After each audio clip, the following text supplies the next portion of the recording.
നിങ്ങൾക്കറിയാമോ, ഇന്ത്യയിൽ അന്ധതയ്ക്ക് പ്രധാന കാരണം തിമിരമാണ് അല്ലെങ്കിൽ കാറ്ററാക്ട് ആണ്. എന്നാൽ ഇത് പൂർണ്ണമായും ചികിത്സിക്കാവുന്നതാണ്. നിങ്ങൾക്ക് മങ്ങിയ കാഴ്ച കാണുന്നുണ്ടോ? രാത്രിയിൽ വിളക്കുകൾ വളരെ തെളിച്ചമുള്ളതായി കാണുന്നുണ്ടോ? നിങ്ങൾ ഭയപ്പെടുന്നതിൽ തിമിര ശസ്ത്രക്രിയ മാറ്റിവെക്കുകയാണോ? പലരും വർഷങ്ങളോളം തിമിര ശസ്ത്രക്രിയ വൈകിപ്പിക്കുന്നു. പക്ഷേ നിങ്ങൾക്കറിയാമോ, വളരെ നേരം വൈകിപ്പിക്കുന്നത് ശസ്ത്രക്രിയ കൂടുതൽ ബുദ്ധിമുട്ടാവും. ഇന്ന് നമുക്ക് മനസ്സിലാക്കാം തിമിര ശസ്ത്രക്രിയ എന്തുകൊണ്ടാണ് പ്രധാനമാണ്, എപ്പോൾ അത് ചെയ്യാൻ ശരിയായ സമയമാണ്. എന്താണ് തിമിരം അല്ലെങ്കിൽ കാറ്ററാക്ട്? നിങ്ങളുടെ കണ്ണിന്റെ സ്വാഭാവിക ലെൻസ് മേഘാവൃതമാകുമ്പോഴാണ് തിമിരം. സാധാരണയായി ലെൻസ് വ്യക്തമായിരിക്കും, കൂടാതെ റെറ്റിനയിൽ പ്രകാശം കേന്ദ്രീകരിക്കാൻ ഇത് സഹായിക്കുന്നു. എന്നാൽ വാർദ്ധക്യം, പ്രമേഹം, പരുക്ക് അല്ലെങ്കിൽ സ്റ്റെറോയിഡ് ഉപയോഗം എന്നിവ കാരണം ലെൻസ് പതുക്കെ അകാര്യമായി മാകും. സാധാരണ ലക്ഷണങ്ങൾ: മങ്ങിയ കാഴ്ച, വായിക്കാൻ ബുദ്ധിമുട്ട്, ലൈറ്റുകൾക്ക് ചുറ്റുമുള്ള പ്രഭാവലയം, രാത്രി ഡ്രൈവിംഗ് പ്രശ്നങ്ങൾ, നിറങ്ങൾ മങ്ങിയതായി കാണപ്പെടുന്നു. ഇത് സാധാരണയായി സാവധാനത്തിൽ വികസിപ്പിക്കുന്നു. അതിൽ പലരും ഇത് അവഗണിക്കുന്നു. നമ്മൾ എന്തുകൊണ്ട് ശസ്ത്രക്രിയ നടത്തണം? തിമിരം നീക്കം ചെയ്യാൻ കഴിയുന്ന കണ്ണുതുള്ളികളോ മരുന്നുകളോ ഇന്ന് ലഭ്യമല്ല. സ്ഥിരമായ ഏക ചികിത്സ ശസ്ത്രക്രിയ മാത്രമാണ്. ഗുണങ്ങൾ ശ്രദ്ധിക്കുക: വ്യക്തമായ കാഴ്ച പുനഃസ്ഥാപിക്കാൻ കഴിയും, മെച്ചപ്പെട്ട രാത്രി കാഴ്ച, മെച്ചപ്പെട്ട ജീവിത നിലവാരം, പ്രായമായവരിൽ വീഴ്ചയുടെ സാധ്യത കുറയുന്നു, മെച്ചപ്പെട്ട സ്വാതന്ത്ര്യം. വൈകാരിക തലത്തിലൂടെ നോക്കൂ. ഉദാഹരണമായി, മുഖങ്ങൾ വ്യക്തമായി തിരിച്ചറിയാൻ കഴിയാത്ത ഒരു വൃത്തനെ സങ്കല്പിക്കുക. ശസ്ത്രക്രിയയ്ക്ക് ശേഷം അതേ വ്യക്തിക്ക് വായിക്കുവാനും ആത്മവിശ്വാസത്തോടെ നടക്കുവാനും ജീവിതം വീണ്ടും ആസ്വദിക്കുവാനും കഴിയും. തിമിര ശസ്ത്രക്രിയ ലോകത്തിലെ ഏറ്റവും സുരക്ഷിതവും വിജയകരവുമായ ശസ്ത്രക്രിയകളിൽ ഒന്നാണ്. നിങ്ങൾ എപ്പോൾ തിമിര ശസ്ത്രക്രിയ നടത്തണം? മുമ്പ് തിമിരം പക്വത പ്രാപിക്കുന്നതുവരെ ഡോക്ടർമാർ കാത്തിരിക്കാറുണ്ടായിരുന്നു. എന്നാൽ ഇന്നത് ആവശ്യമില്ല. ഈ താഴെ പറയുന്ന സാഹചര്യങ്ങൾ നിങ്ങൾ ശസ്ത്രക്രിയ പരിഗണിക്കണം. കാഴ്ച ദൈനംദിന പ്രവർത്തനങ്ങളെ ബാധിക്കുന്നുണ്ടോ? രാത്രിയിൽ വാഹനം ഓടിക്കാൻ ബുദ്ധിമുട്ടുണ്ടോ? ശരിയായി വായിക്കാൻ കഴിയുന്നുണ്ടോ? കണ്ണട ഇനിയും ഫലപ്രദമല്ലാത്ത അവസ്ഥ. നിങ്ങൾ വളരെ നേരം വൈകിയാൽ തിമിരം വളരെ കഠിനമാകും. അത് ശസ്ത്രക്രിയ കൂടുതൽ സങ്കീർണമാക്കുകയും ചെയ്യും. നേരത്തെയുള്ള ശസ്ത്രക്രിയ പലപ്പോഴും എളുപ്പവും സുരക്ഷിതവുമാണ്. നിങ്ങൾ വളരെയധികം വൈകിയാൽ എന്ത് സംഭവിക്കും? കണ്ണിന്റെ മർദ്ദം വർദ്ധിപ്പിക്കും, ഗ്ലൂക്കോമയ്ക്ക് സാധ്യതയുണ്ട്, കണ്ണിന് വീക്കമുണ്ടാവും, പൂർണ്ണമായ കാഴ്ച നഷ്ടപ്പെടും. കഠിനമായ തിമിരം ശസ്ത്രക്രിയ കൂടുതൽ സങ്കീർണമാക്കുന്നു. പല രോഗികളും ഭയത്താൽ കാത്തിരിക്കുന്നു. എന്നാൽ ആധുനിക തിമിര ശസ്ത്രക്രിയ വേഗത്തിലും മിക്കവാറും വേദനാരഹിതവുമാണ്. തിമിര ശസ്ത്രക്രിയ സുരക്ഷിതമാണോ? ആധുനിക സാങ്കേതികത വിശദീകരിക്കുന്നത് ഇങ്ങനെയാണ്: ചെറിയ മുറിവ്, ഫാക്കോമെൽസിഫിക്കേഷൻ, കൃത്രിമ ലെൻസ് ഇംപ്ലാന്റ് ചെയ്യുന്നു. സാധാരണയായി തുന്നലുകൾ ഉണ്ടാകില്ല. 10-20 മിനിറ്റിന്റെ നടപടിക്രമം. ഒരേ ദിവസം ഡിസ്ചാർജ്. പരിചയസമ്പന്നനായ ഒരു സർജൻ ചെയ്യുമ്പോൾ വിജയനിരക്ക് വളരെ ഉയർന്നതാണ്. എന്നാൽ ഏത് ശസ്ത്രക്രിയയെ പോലെ ചെറിയ അപകടസാധ്യതകളും ചെറിയ തരത്തിലുള്ള ബുദ്ധിമുട്ടുകളും ഉണ്ടാകാൻ സാധ്യതയുണ്ട്.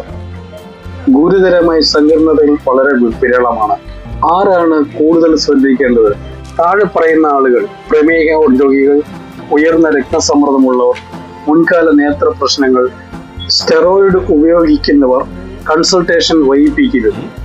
ഘട്ടം ഘട്ടമായുള്ള തിമിര ശസ്ത്രക്രിയ നടപടിക്രമം. 1. കണ്ണു മരവിപ്പിക്കുന്നു. ശസ്ത്രക്രിയയ്ക്ക് മുമ്പ് കണ്ണു മരവിപ്പിക്കാൻ ഡോക്ടർമാർ അനസ്തെറ്റിക് കണ്ണുതുള്ളികൾ കണ്ണിലൊഴിക്കുന്നു. അതായത് സർജറി ചെയ്യുമ്പോൾ രോഗികൾക്ക് വേദന അനുഭവപ്പെടാതിരിക്കാൻ വേണ്ടിയാണ് ഇങ്ങനെ ചെയ്യുന്നത്. കണ്ണ് വൃത്തിയാക്കി അണുമുക്തമായ തുണി കൊണ്ട് മൂടുന്നു. 2. കണ്ണിൽ ചെറിയ മുറിവുണ്ടാക്കുന്നു.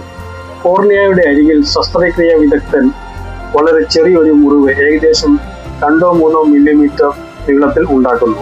ഈ ചെറിയ ദ്വാരം ശസ്ത്രക്രിയാ ഉപകരണങ്ങൾ കണ്ണിലേക്ക് പ്രവേശിക്കുവാൻ അനുവദിക്കുന്നു. മിക്ക ആധുനിക ശസ്ത്രക്രിയകളും ഫാക്കോമെൽസിഫിക്കേഷൻ ഉപയോഗിക്കുന്നു. 3. ലെൻസ് ക്യാപ്സ്യൂൾ തുറക്കുന്നു. കണ്ണിനുള്ളിൽ ലെൻസ് ക്യാപ്സ്യൂൾ എന്ന് വിളിക്കുന്ന ഒരു നേർത്ത മെംബ്രെയിൻ ഉണ്ട്. സർജൻ ഈ ക്യാപ്സ്യൂളിന്റെ മുൻഭാഗം ക്ലൗഡ് ലെൻസിലേക്ക് എത്താൻ ശ്രദ്ധാപൂർവം തുറക്കുന്നു. 4. ക്ലൗഡി ലെൻസ് തകർക്കുന്നു. ഒരു ചെറിയ അൾട്രാസോണിക് പ്രോബ് ഉപയോഗിച്ചുകൊണ്ട് മേഘാവൃതമായ തിമിര ലെൻസിനെ വളരെ ചെറിയ ശകലങ്ങളാക്കി തകർക്കാൻ ഇത് അൾട്രാസൗണ്ട് ഊർജം ഉപയോഗിക്കുന്നു. ഈ ശകലങ്ങൾ പിന്നീട് സക്ഷൻ വഴി സൗമ്യമായി നീക്കം ചെയ്യുന്നു. 5. ഒരു കൃത്രിമ ലെൻസ് കണ്ണിലിടുന്നു. ക്ലൗഡി ലെൻസ് അഥവാ സ്വാഭാവിക ലെൻസ് നീക്കം ചെയ്തതിനു ശേഷം സർജൻ ഇൻട്രാക്യുലർ ലെൻസ് എന്ന് വിളിക്കുന്ന ഒരു കൃത്രിമ ലെൻസ് കണ്ണിലിടുന്നു. ഈ ലെൻസ് കണ്ണിനുള്ളിൽ ചെന്നിട്ട് വികസിക്കുകയും സ്ഥിരമായി ഒരു സ്ഥാനത്ത് തുടരുകയും ചെയ്യുന്നു. 6. മുറിവ് അടയ്ക്കൽ. മുറിവ് വളരെ ചെറുതായതിനാൽ സാധാരണയായി തുന്നലുകളുടെ ആവശ്യമില്ല. മുറിവ് സ്വാഭാവികമായി ഉണങ്ങുന്നു. മുഴുവൻ ശസ്ത്രക്രിയ സാധാരണ 10-20 മിനിറ്റ് എടുക്കും. ശസ്ത്രക്രിയയ്ക്ക് ശേഷം രോഗിക്ക് കുറച്ചു സമയം വിശ്രമിക്കാം. രോഗശാന്തിക്കായി കണ്ണുതുള്ളികൾ നിർദ്ദേശിക്കുന്നു. 1-2 ദിവസത്തിനുള്ളിൽ കാഴ്ച മെച്ചപ്പെടുന്നു. പൂർണ്ണമായും വീണ്ടെടുക്കാൻ 2 മുതൽ 4 ആഴ്ച എടുത്തേക്കാം. ഒന്ന് ശ്രദ്ധിക്കൂ, രോഗി എത്ര കോൺഫിഡൻസ് ആയിട്ടാണ് സർജനുമായിട്ട് സർജറി ചെയ്യുന്ന സമയത്ത് തന്നെ സംസാരിക്കുന്നത്. और ये ऑपरेशन किया है ना, इसको फेको इमल्सिफिकेशन बोलते हैं.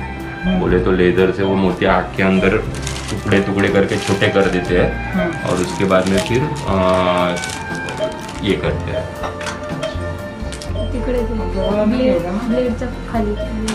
क्या बोल रहे हो आप? ये दवा क्या दोबारा नहीं होगा ना?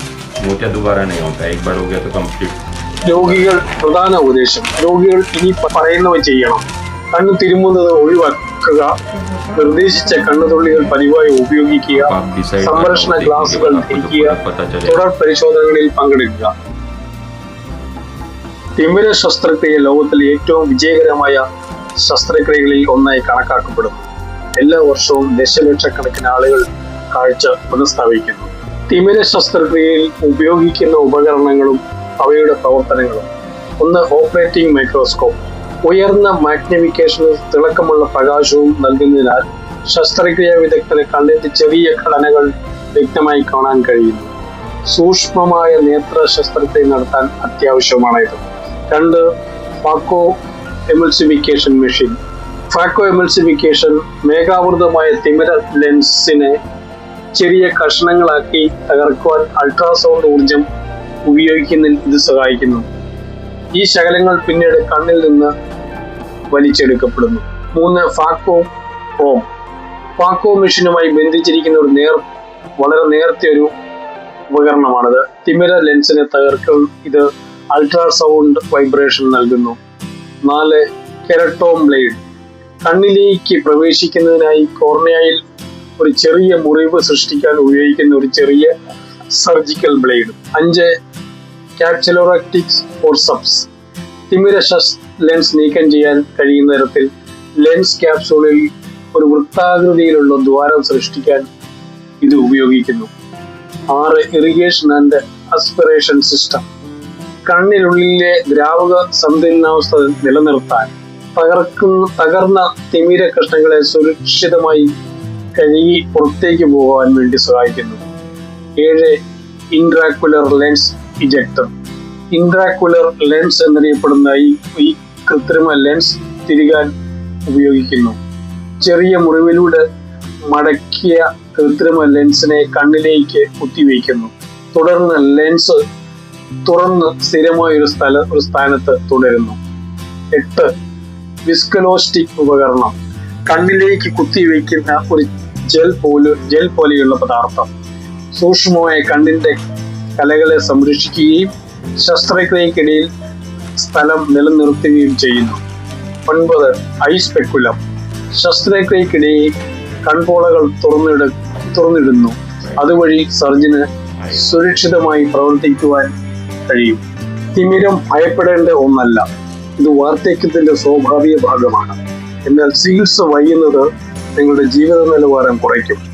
നിങ്ങളുടെ കാഴ്ച നിങ്ങളുടെ ദൈനംദിന ദിനചര്യയെ ബാധിക്കുന്നുണ്ടെങ്കിൽ ഒരു നേത്രവിദഗ്ധനെ സമീപിക്കുന്നതായിരിക്കും നല്ലത്. വ്യക്തമായ കാഴ്ച ഒരു ആഡംബരമല്ല, അത് നിങ്ങളുടെ അവകാശം കൂടിയാണ്. വ്യക്തമായ കാഴ്ചശക്തി നിങ്ങൾക്കുണ്ടെങ്കിൽ കമന്റിൽ തംസ് അപ്പ് ഇടുക.